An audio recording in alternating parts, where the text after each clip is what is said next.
कैसे हैं आप सभी। उम्मीद करते हैं कि आप सभी बहुत बढ़िया होंगे। काफ़ी दिनों बाद मैं आज वीडियो अपलोड कर रहा हूं। एक्चुअली कुछ प्रॉब्लम्स थी, मैं अपने ऑफिस के कुछ वो काम की वजह से बाहर गया हुआ था, जिसकी वजह से मैं वीडियो शूट नहीं कर पा रहा था। सबसे पहले तो मैं इतने दिनों से वीडियो अपलोड नहीं किया हूं, इसके लिए मैं आप सभी से माफ़ी मांगता हूं। और आज के इस वीडियो को हम शुरू करते हैं। देखिए, आज के इस वीडियो में हम देखेंगे कि कैसे हम लोकल होस्ट से किसी वेबसाइट को लाइव सर्वर में होस्ट करते हैं। एक्चुअली जब हम कोई भी प्रोजेक्ट स्टार्ट करते हैं तो बेसिकली हम पहले डोमेन और होस्टिंग खरीदते नहीं है। हम क्या करते हैं कि लोकल होस्ट में ही एक सर्वर क्रिएट करते हैं एंड अपने प्रोजेक्ट को कंप्लीट करते हैं। और जब लोकल होस्ट पे ही हमारा जो वेबसाइट है, वेबसाइट जब कंप्लीट हो जाता है, now it's time to move your website from local host to live server. क्योंकि जब तक हम अपनी वेबसाइट को लाइव सर्वर में होस्ट नहीं करेंगे तो दुनिया भर के सारे लोग हमारी वेबसाइट को एक्सेस नहीं कर पाएंगे।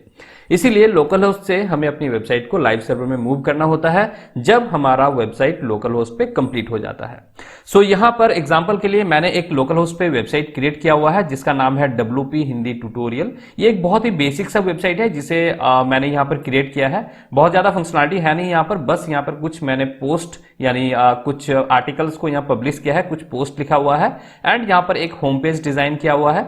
इसके अलावा कुछ और भी पेजेस हमने यहां पर क्रिएट किया है, जैसे एक ब्लॉग का पेज है, यहां पर हमारा सारा ब्लॉग्स डिस्प्ले होगी। इसके अलावा हमने एक पेज और क्रिएट किया हुआ है अबाउट का एंड एक कॉन्टैक्ट का पेज हमने यहां पर क्रिएट किया हुआ है। ओके, ये जो कॉन्टैक्ट पेज है, अबाउट पेज है, इसमें हमने कोई भी डेटा फीड नहीं किया है, बस हमने इस पेज को क्रिएट करके रख दिया है। अब देखिए, ये प्रोजेक्ट हमारा यहां पर लोकल होस्ट पे कंप्लीट हो गया है। अब हम क्या करेंगे, ये जो हमारी वेबसाइट है वर्डप्रेस की, इस वेबसाइट को हम मूव करेंगे लाइव सर्वर में। लाइव सर्वर में मूव करने के लिए कुछ स्टेप्स को हमें फॉलो करनी होगी। यहां पर मैं आपको एक चीज बता दूं कि अगर आप इस वीडियो को देख रहे हैं तो बिना स्किप किए हुए देखना, क्योंकि जब हम लोकल होस्ट से किसी भी वेबसाइट को लाइव सर्वर में होस्ट करते हैं तो हम यहाँ पे जो भी स्टेप्स को फॉलो करते हैं, each and every steps are very important. अगर आप किसी भी स्टेप में कुछ भी गलती करते हैं तो लाइव सर्वर में आपका वेबसाइट प्रॉपर तरीके से वर्क नहीं करेगी। इसीलिए बिना स्किप किए हुए पूरे एंड तक इस वीडियो को देखना। ओके, देखो, ये जो हमारी वेबसाइट यहां पर कंप्लीट हो गई है। अब इसे लाइव सर्वर में होस्ट करने के लिए हमें एक सर्वर की जरूरत पड़ेगी, यानी वेब होस्टिंग की जरूरत पड़ेगी और एक डोमेन की जरूरत पड़ेगी। अगर आपने वेब होस्टिंग और डोमेन दोनों ही परचेज किया हुआ है तो कोई बात नहीं, और अगर आपने वेब होस्टिंग और डोमेन परचेज नहीं किया है तो मेरे इस वीडियो के डिस्क्रिप्शन में आपको मेरे एफिलिएट लिंक मिलेगी। उस लिंक के थ्रू आप अपने लिए डोमेन एंड होस्टिंग परचेज कर सकते हैं। अगर आप मेरे लिंक के थ्रू अगर डोमेन एंड होस्टिंग परचेज करते हैं तो आपको एडिशनल 20% का और डिस्काउंट मिलेगा। डिस्काउंट को अगर आप पाना चाहते हैं तो उसके लिए आपको एक कोड यूज करनी है, जिस कोड का नाम है अरूप टॉक। आपको स्क्रीन पे भी कोड दिख रही है, इस कोड को आपको यूज करना है। आई होप आपको यहां पर सारी चीजें समझ में आ रही है। ओके, आप अपना होस्टिंग एंड डोमेन परचेज कर लेना। उसके बाद जो फर्स्ट स्टेप है अपना लोकल होस्ट से सर्वर लाइव सर्वर में वेबसाइट को होस्ट करने के लिए, उसमें हम क्या करेंगे, सबसे पहले हम लोकल होस्ट के डेटाबेस का एक बैकअप क्रिएट करेंगे, यानी उसे एक्सपोर्ट करेंगे। ओके, क्यों जरूरी है, क्योंकि देखो लोकल होस्ट पे हमारा वेबसाइट है। अब इस लोकल होस्ट पे हमारा जो वेबसाइट का डेटा है वो लोकल होस्ट पे ही डेटाबेस में पड़ा हुआ है। अब जब लाइव सर्वर में हम अपनी वेबसाइट को ले जाएंगे तो साथ ही साथ हमारी वेबसाइट के जितने डेटा है उन सारे डेटा को भी हमें लाइव सर्वर में लेके जाना होगा। अब उसके लिए सबसे पहले हमें यहां पर लोकल होस्ट में PHP MyAdmin में जाके अपना डेटाबेस का एक बैकअप क्रिएट करना होगा। उसके लिए हम क्या करेंगे, यहां पर localhost/php myadmin टाइप करेंगे। जैसे ही हम PHP MyAdmin टाइप करेंगे URL, तो हमारे सामने PHP MyAdmin का डैशबोर्ड ओपन हो जाएगा। अब देखो, हमारा जो वेबसाइट है, इस वेबसाइट का डेटाबेस यहां पर क्रिएट किया हुआ है WP हिंदी ट्यूटोरियल नाम से। आपको अपने डेटाबेस पे क्लिक करना है, जिस भी डेटाबेस में आपका डेटा है उस डेटाबेस पे क्लिक करना है। क्लिक करने के बाद अब इस डेटाबेस का बैकअप क्रिएट करने के लिए हमें यहां पर ऊपर में एक ऑप्शन मिलेगी एक्सपोर्ट। सिंपली हम एक्सपोर्ट ऑप्शन पे क्लिक करेंगे। यहां पर अगर आप चाहो तो टेम्पलेट वगैरह का नाम दे सकते हो। मैं यहां पे बोलता हूं कुछ नहीं करना है, सिंपली आपको यहां से गो पे क्लिक करना है। जैसे ही आप गो पे क्लिक करोगे तो आपका इस डेटाबेस के अंदर जितने भी टेबल्स हैं, सारा टेबल्स और डेटाबेस का एक बैकअप क्रिएट हो जाएगा। आप इस बैकअप को यहां से डाउनलोड करोगे। डाउनलोड करने के लिए मैं यहां पर डेस्कटॉप में एक फोल्डर सबसे पहले क्रिएट कर देता हूं। इस फोल्डर का नाम दे देता हूं WP हिंदी ट्यूटोरियल एंड इसी फोल्डर के अंदर हम सारे जो भी हमारे जरूरी चीजें हैं उन सारी चीजों को यहां पर स्टोर करेंगे। हमने डेटाबेस को यहां से डाउनलोड कर लिया। अब ये डेटाबेस हमारा इस फोल्डर के अंदर है। सो सबसे पहले आपको इस डेटाबेस को यहां पर डाउनलोड करना है। नेक्स्ट, अब यहां पर सेकंड स्टेप में हमारा जो प्रोजेक्ट है, हमारा प्रोजेक्ट कहां पर होगा, htdoc में होगा। सो हम क्या करेंगे, अपने सर्वर के अंदर जाएंगे, ये मेरा सर्वर है, एंड यहां पर हम htdoc फोल्डर के अंदर जाएंगे, एंड यहां पर देखिए हमने यहां पर ये जो WP हिंदी ट्यूटोरियल प्रोजेक्ट है, इस प्रोजेक्ट का फोल्डर आपको यहां पर मिल जाएगा। सेकंड स्टेप में आपको क्या करना है, ये जो फोल्डर है, इस फोल्डर का एक जिप फाइल क्रिएट करना है। सो जिप फाइल क्रिएट करने के लिए सिंपली आप इस फोल्डर पर राइट क्लिक करोगे, राइट क्लिक करने के बाद ऐड टू आर्चिव पे आप क्लिक करोगे, और उसके बाद फिर यहां पर आपको जिप सेलेक्ट करनी है, एंड यहां पर आपको ओके कर देनी है। जैसे ही आप ओके करोगे तो आपके प्रोजेक्ट का यहां पर जिप फाइल क्रिएट होगा। ये थोड़ा सा टाइम लेगा, 1-1.5 मिनट का टाइम लेगा, डिपेंडिंग अपॉन कि आपका प्रोजेक्ट कितना बड़ा है। और जैसे ये जिप फाइल कंप्लीट हो जाता है, उसके बाद हम थर्ड स्टेप में जंप करेंगे।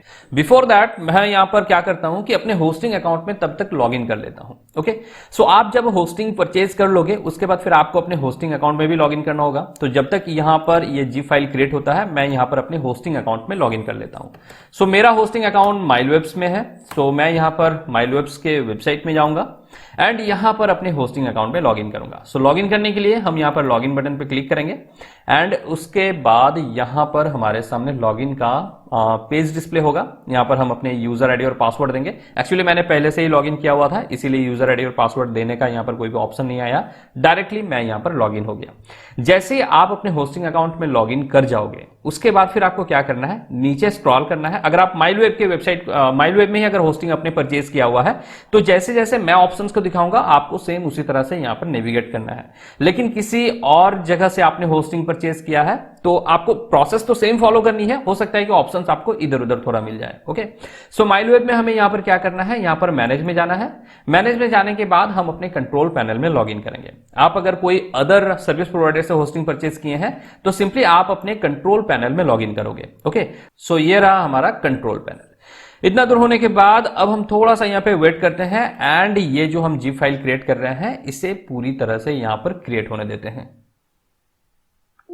तो जिप फाइल यहां पर क्रिएट हो गया है। अब हम वापस अपने htdoc फोल्डर में आएंगे, तो यहां पर देखिए जो हमने जिप फाइल क्रिएट किया है अपने प्रोजेक्ट का, वो यहां पर है। अब हमें क्या करना है, इसे यहां से कट कर देता हूं मैं, एंड जो फोल्डर हमने यहां पर क्रिएट किया हुआ है डेस्कटॉप में, यहां पर मैं इसे पेस्ट कर देता हूं। नेक्स्ट, अब हम यहां पर थर्ड स्टेप में चलते हैं। थर्ड स्टेप में हमें क्या करना है, ये जो डेटाबेस का बैकअप हमने क्रिएट किया है, इस डेटाबेस के बैकअप को हमें किसी एडिटर में ओपन करना है। सो हम यहां पर VS कोड यूज कर रहे हैं, तो मैं क्या करूंगा, VS कोड में ही इस डेटाबेस को ओपन करूंगा। जैसे ही ये डेटाबेस का कोड यहां पर VS कोड में ओपन हो जाएगा, अब आपको इस कोड में कुछ मॉडिफिकेशन करनी है। क्या मॉडिफिकेशन करनी है, आपने जो डोमेन परचेज किया है, जैसे हमने यहां पर क्या डोमेन परचेज किया है, हमने डोमेन परचेज किया है wphinditutorial.com। अभी अगर hinditutorial.com इस डोमेन में अगर हम अभी आएंगे, तो देखो अभी आपको यहां पर कुछ भी नहीं मिलेगा, क्योंकि अभी हमने यहां पर कोई भी वेबसाइट होस्ट नहीं किया है। सो जो भी डोमेन आप यहां पर परचेज किए हैं, आपको उस डोमेन को कॉपी करना है, एंड कॉपी करने के बाद आपको आना है अपने डेटाबेस में। सो यहां पर जो हमने डेटाबेस को ओपन किया है, उसका कोड ये रहा। अब आपको यहां पर कुछ मॉडिफिकेशन करनी है। आपको क्या करना है, कंट्रोल F दबाना है। अब फाइंड आने के बाद आपको यहां पर टाइप करनी है लोकल होस्ट। देखो अभी यहां पर आपका वेबसाइट का क्या एड्रेस है, https://wptutorial.com, लेकिन ये हमारा तो वेबसाइट की एड्रेस नहीं रहेगी जब हम लाइव सर्वर में उसे होस्ट कर देंगे। लाइव सर्वर जब हम होस्ट करेंगे, तब हमारा वेबसाइट का एड्रेस होगा wphinditutorial.com। सो हमें क्या करना है, इस पूरे के पूरे एड्रेस को यहां पर चेंज करना है। सो अभी देखो 1567 यानी 67 जगहों पे जो लोकल होस्ट है वो यूज हुआ है। हमें क्या करना है, यहां से इस पूरे के पूरे एड्रेस को कॉपी करना है। उसके बाद देखो आपको यहां पर एक एरो दिख रही है, आपको सिंपली इस पर क्लिक करना है, तो यहां पर आपको रिप्लेस का ऑप्शन मिल जाएगा। अब आपको यहां पर जो है इसे पेस्ट कर देना है। पेस्ट करने के बाद अब रिप्लेस वाला जो ऑप्शन है, रिप्लेस वाले ऑप्शन में आपको अपना डोमेन एड्रेस पेस्ट करना है। सो हमने यहां पर डोमेन एड्रेस को कॉपी कर लिया। उसके बाद फिर हम रिप्लेस में जाएंगे एंड यहां पर अपने डोमेन एड्रेस को पेस्ट कर देंगे। इसे हम यहां से पेस्ट कर देंगे। पेस्ट करने के बाद अब हम यहां पर क्लिक करेंगे। जैसे हम इस पर क्लिक करेंगे, तो जितनी भी जगहों पे लोकल होस्ट और उसके बाद जो भी हमारा डोमेन का नेम था, वो रिप्लेस हो जाएगा हमारा यहां पर wphinditutorial.com से। अभी यहां पर आपको लोकल होस्ट अगर आप टाइप करोगे, तो लोकल होस्ट में आपको कुछ भी नहीं मिलेगा। अभी देखो यहां पर आपको नो रिजल्ट आ रही है, यानी लोकल होस्ट जो आपका एड्रेस था, वो एड्रेस यहां पर रिप्लेस हो चुकी है आपका डोमेन एड्रेस से। इतना होने के बाद अब आपको क्या करना है, इस फाइल को सेव कर देना है। सेव करने के बाद अब हम यहां से इसे कट कर देंगे, हमारा अभी कोई यहां पर यूज नहीं है। अब हम यहाँ पर क्या करेंगे, अपने होस्टिंग अकाउंट में लॉगिन करेंगे। अब होस्टिंग अकाउंट में लॉगिन करने के बाद यहाँ पर हमें एक डेटाबेस क्रिएट करनी होगी। सो डेटाबेस क्रिएट करने के लिए हमें यहाँ पर जाना है MySQL मैनेजमेंट। ओके, अगर आप कोई दूसरे होस्टिंग प्रोवाइडर में अगर आप यूज कर रहे हैं तो वहां पर आप जाएं अपने होस्टिंग अकाउंट पे एंड एक डेटाबेस को आप क्रिएट करेंगे। माइलवेब में हमें यहाँ पर MySQL मैनेजमेंट में जाना है, इस पे हम क्लिक करेंगे। क्लिक करने के बाद यहाँ पर हमें ऑप्शन मिलेगी क्रिएट न्यू डेटाबेस, इस पे हम क्लिक करेंगे। क्लिक करने के बाद अब हमें यहाँ पर डेटाबेस का नेम देना है। सो डेटाबेस का नेम हम यहाँ पर दे देते हैं WP हिंदी ट्यूटोरियल। ओके, सो डेटाबेस का नाम हमने यहां पर दे दिया है। उसके बाद फिर हम यहां पर डेटाबेस का पासवर्ड देंगे। सो डेटाबेस का पासवर्ड भी हम यहां पर दे देते हैं। मैं यहां पर दे देता हूं arup@1234। ओके, इतना होने के बाद अब हम क्या करेंगे, यहां से इसे देख लेंगे एक बार, arup@1234। ओके, अब हम यहां से क्या करेंगे, क्रिएट डेटाबेस पे क्लिक करेंगे। जैसे ही क्रिएट डेटाबेस पे क्लिक करेंगे तो हमारा डेटाबेस यहां पर क्रिएट हो जाएगी। अभी हमें क्या करना है, ये जो डेटाबेस हमने यहां पर क्रिएट किया है, इस डेटाबेस का नेम को कॉपी करना है। एक हम यहां पर नोटपैड का फाइल ओपन करेंगे एंड यहां पर अपना डेटाबेस के नेम को पेस्ट करेंगे। सो यहां पर हम लिख देते हैं डेटाबेस नेम एंड यहां पर हम अपने डेटाबेस के नेम को पेस्ट कर दिए। नेक्स्ट यहां पर हम अपने यूजर नेम को कॉपी करेंगे। सो यूजर नेम हमारा ये रहा, इस यूजर नेम को हम यहां से कॉपी करेंगे एंड इसे भी यहां पर पेस्ट कर देंगे। क्यों पेस्ट करेंगे, क्योंकि इसका यूज हमें आगे होने वाला है। मे भी हो सकता है कि हम भूल जाएं या फिर कुछ प्रॉब्लम हो जाए अपना स्पेलिंग में, तो वहां पर दिक्कत आ जाएगी। यहां पर हम पासवर्ड लिख देते हैं। पासवर्ड हमने क्या दिया था, arup@1234। ओके, सो ये हो जाने के बाद अब इस फाइल को भी हम सेव कर देते हैं। अब हमें यहाँ पर अपने डेटाबेस में लॉगिन करना है। सो डेटाबेस में लॉगिन करने के लिए हम वापस जाएंगे अपने डैशबोर्ड में। सो यहाँ पर हम जो 9 लिटिल डॉट्स दिख रही है इस पे हम क्लिक करेंगे एंड यहाँ से हम इसे एक्सपेंड करेंगे। नीचे आएंगे, नीचे हमें मिलेगी PHP My Admin। ओके, सो यहाँ से नीचे आएंगे, यहाँ पर हमें मिल जाएगी PHP My Admin। So PHP My Admin पे हम क्लिक करेंगे। यहाँ पर हमें यूजर आईडी और पासवर्ड देना होगा। सो यूजर आईडी पासवर्ड हमने जस्ट अभी यहाँ पर सेव किया है। सो ये रहा हमारा यूजर आईडी, इसे यहां से हम कॉपी करेंगे एंड अपने डेटाबेस में लॉगिन करने के लिए यहां पर हम अपना पासवर्ड देंगे। देखिए यहां पर हम अपने डेटाबेस में लॉगिन कर रहे हैं। अब हम अपने डेटाबेस में लॉगिन करने के बाद यहां पर हमने जो लोकल होस्ट पे डेटाबेस को कॉपी किया था, यानी उसे बैकअप क्रिएट किया था, उसे अब यहां पर हम इंपोर्ट करेंगे। सो इंपोर्ट करने के लिए हमें क्या करना है, ये जो हमने यहां पर डेटाबेस क्रिएट किया है, इस डेटाबेस पे हम क्लिक करेंगे।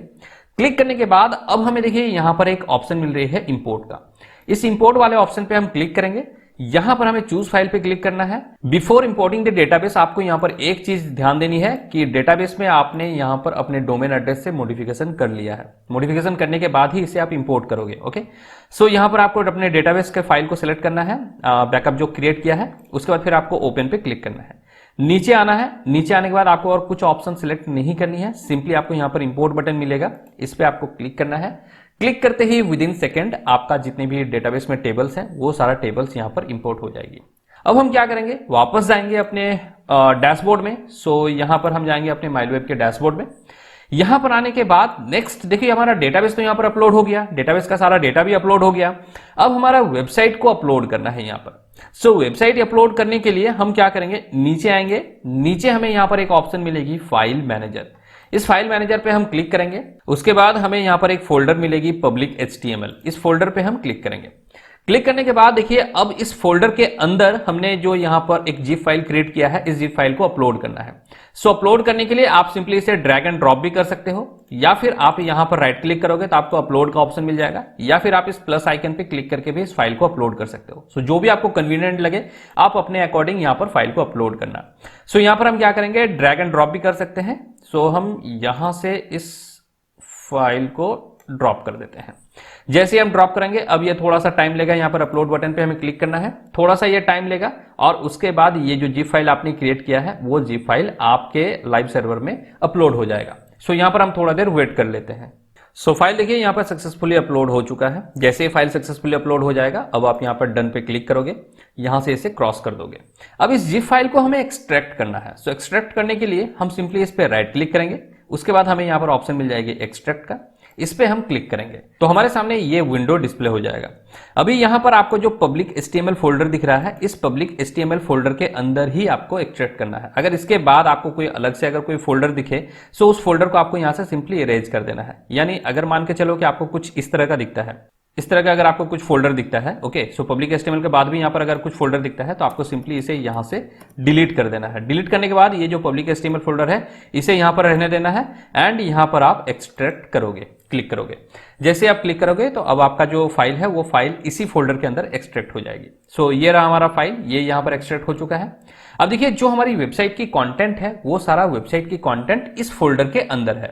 अब हम क्या करेंगे, इस फोल्डर पर राइट क्लिक करेंगे, यहां से ओपन करेंगे। ओपन करने के बाद देखो आपको यहां पर आपकी वेबसाइट की सारी कंटेंट मिल जाएगी। अब आपको यहां से इन सारे कंटेंट को सिलेक्ट करना है, यानी जितने भी फाइल्स फोल्डर्स है यहां पर, इन सारे फाइल्स फोल्डर को आपको यहां से सिलेक्ट करना है। सो यहां से हम क्लिक पे सिलेक्ट ऑल पे क्लिक करेंगे एंड जितना भी फाइल्स फोल्डर है इसे हम यहां से सिलेक्ट करेंगे। सेलेक्ट करने के बाद अब ये सारा फाइल्स फोल्डर को आपको मूव करना है पब्लिक HTML फोल्डर के अंदर। सो उसके लिए क्या करेंगे, हम यहां पर राइट क्लिक करेंगे। राइट क्लिक करने के बाद यहां पर आपको ऑप्शन मिल जाएगी कॉपी और मूव टू, इस पे हम क्लिक करेंगे। क्लिक करने के बाद आपको देखिए यहां पर जो पब्लिक HTML फोल्डर दिख रही है, इसके बाद भी आपको WP ट्यूटोरियल, हिंदी ट्यूटोरियल आपको फोल्डर दिख रही है। इस फोल्डर को आपको यहां से डिलीट करना है। डिलीट करने के बाद यहां पर आपको पब्लिक HTML फोल्डर रहने देना है एंड यहां पर मूव पे क्लिक कर देना है। अब देखो यहां पर ये फोल्डर एम्प्टी हो चुका है एंड जो पब्लिक HTML फोल्डर है, अगर हम अपने पब्लिक HTML फोल्डर में आएंगे तो देखो आपकी जितनी भी वेबसाइट की फाइल्स फोल्डर है वो सारा इस फोल्डर के अंदर आ चुका है।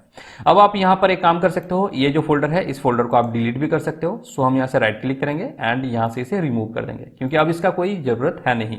नेक्स्ट, अपने जो यहां पर जिप फाइल अपलोड किया था उस जिप फाइल को भी अगर आप चाहो तो यहां से डिलीट कर सकते हो। अभी इसका भी और कोई यूज है नहीं, फिलहाल अभी हम रहने देते हैं, बाद में इसको डिलीट कर देंगे। ओके, सो इतना हो जाने के बाद हमारा वेबसाइट जो है यहाँ पर 90% लाइव हो चुका है। अभी भी आपका वेबसाइट खुलेगा नहीं, यहाँ पर एक काम आपको और करनी है।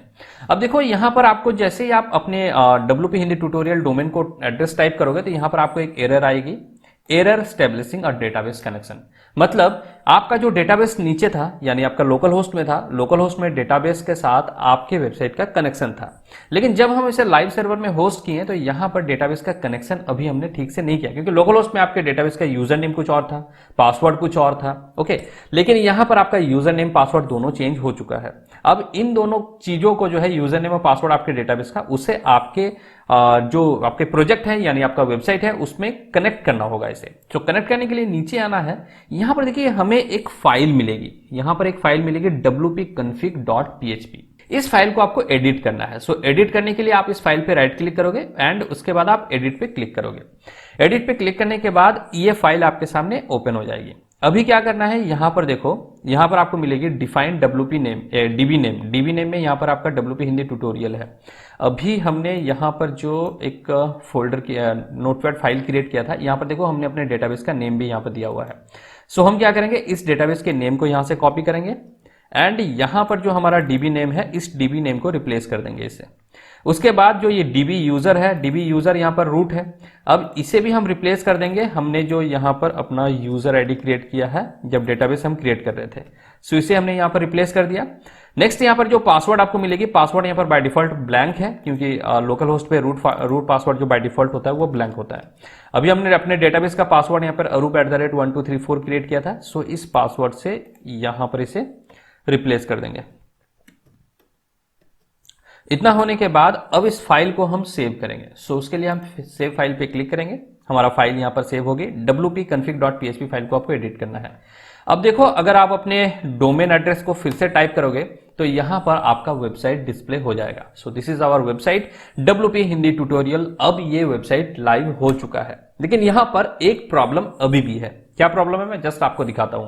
यहां पर देखो आपका वेबसाइट जो है वो कंप्लीटली यहां पर अपलोड हो चुका है। अब इस वेबसाइट को कोई भी यूजर एक्सेस कर सकता है, लेकिन देखो इस वेबसाइट में जब आप किसी दूसरे पेज में जाओगे, मे भी हो सकता है कि आपके पास ये एरर आए 404 का, या फिर नहीं भी आ सकता है। अगर आपको यहां पर 404 का एरर आता है तो आपको यहां पर एक काम और करनी है। क्या काम करनी है, आपको क्या करना है, अपना डेटाबेस एडमिन पैनल में लॉगिन करना है। सो एडमिन पैनल में लॉगिन करने के लिए WP एडमिन हम यहां पर टाइप करेंगे अपना डोमेन के साथ एंड उसके बाद हम अपने यहां पर यूजर आईडी और पासवर्ड देंगे। सो हमारा यूजर आईडी एंड पासवर्ड देने के बाद अब हम यहां पर लॉगिन पे क्लिक करेंगे। जैसे हम लॉगिन पे क्लिक करेंगे तो हम अपनी वेबसाइट के एडमिन पैनल में लॉगिन हो जाएंगे। अब यहां पर आपको एक सेटिंग करनी है। आपको जाना है सेटिंग्स में, यहां से आपको जाना है परमालिंक में, यहां से आपको परमालिंक को करना है प्लेन, उसके बाद फिर इसे यहां से सेव कर देनी है।